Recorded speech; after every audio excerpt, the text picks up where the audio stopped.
चलिए देखते हैं आज का गिवन क्वेश्चन क्या है। The tax imposed on article decrease by 70% at its consumption जो है इंक्रीज हो जाता है 17% से। Find the percentage change in the revenue. ये क्वेश्चन है आपका जो है कंसेक्यूटिव परसेंटेज चेंज का, ठीक है। ये कब लगता है, कैसे लगता है, पहले आपको वो समझना बहुत जरूरी। इससे पहले भी मैंने इस पर बहुत सारा क्वेश्चन करवाया इस चैनल पे, आप जाके उसको देख सकते हैं। देखिए आपको समझना है कि रेवेन्यू क्या होता है। देखिए रेवेन्यू कैसे अर्न होता है किसी भी चीज़ के ऊपर, वो समझते हैं, ठीक है। आपको पता है कि रेवेन्यू कैसे अर्न होगा। मान लीजिए कोई भी ऑब्जेक्ट है, अगर वो पहले 100 ऑब्जेक्ट बिक रहा था, ठीक है, उस पर डिपेंड करेगा, और उस पर 10% का टैक्स लग रहा है, तो उसके पे जो रेवेन्यू ऐसे ही अर्न होगा। आपको ये बात समझ आ रहा है कि पहले हम लोग 100 ऑब्जेक्ट खरीदे तो अगर 10% का टैक्स उस पर लग रहा है तो 100 × 10% करके निकलेगा। अब मान लेते हैं हम लोग ऑब्जेक्ट 120 बिक रहा है और टैक्स जो है घट चुका है, 9% हो चुका है। तो यानी दोनों का प्रोडक्ट पे डिपेंड कर रहा है। किस बात पे डिपेंड कर रहा है? दोनों के प्रोडक्ट पे डिपेंड कर रहा है।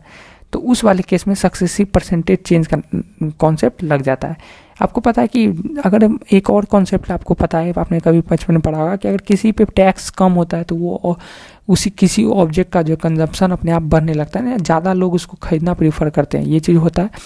और ये चीज़ दोनों किस पे डिपेंड किया, एक दूसरे से मल्टीप्लाई पे। जब भी ऐसा केस बने कि किसी भी मेन जो आपको चेंज दिया जा रहा है, जिसमें चेंज पूछा जा रहा है, वो किसी दो प्रोडक्ट पे, दो ऑब्जेक्ट के प्रोडक्ट पे डिपेंड कर रहा है, उस केस में आपको सक्सेसिव परसेंटेज चेंज लगाना है। और कैसे लगाना है आपको समझ में आ गया कि रेवेन्यू किस बात पे डिपेंड करेगा, कि आपका जो टैक्स है उस पे, और इनटू किस बात पे, कि आपका जो कंजम्पशन है उस पे डिपेंड करेगा।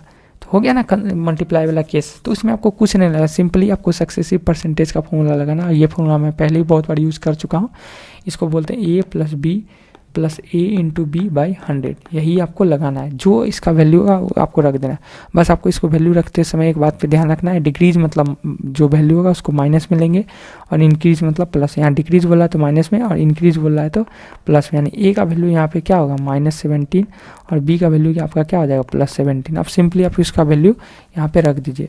क्या हो जाएगा, -17 + 17 प्लस -17 × 17/100। यहाँ से ये वाला कैंसिल हो जाएगा। यानी 17 का टेबल जब दो बार पढ़ेंगे, आपको पता है 289 होता है 17 का स्क्वायर बाई 100। माइनस इसलिए मैंने लगाया क्योंकि प्लस इंटू माइनस माइनस हो गया। इसको डिवाइड देंगे तो -2.89% आ जाएगा। और माइनस का साइन ये दिखाता है कि वो डिक्रीज कर रहा है। माइनस का साइन क्या दिखाता है, डिक्रीज। तो इसका आंसर क्या आ जाएगा, 2.89 डिक्रीज। कौन सा ऑप्शन है, ऑप्शन नंबर C।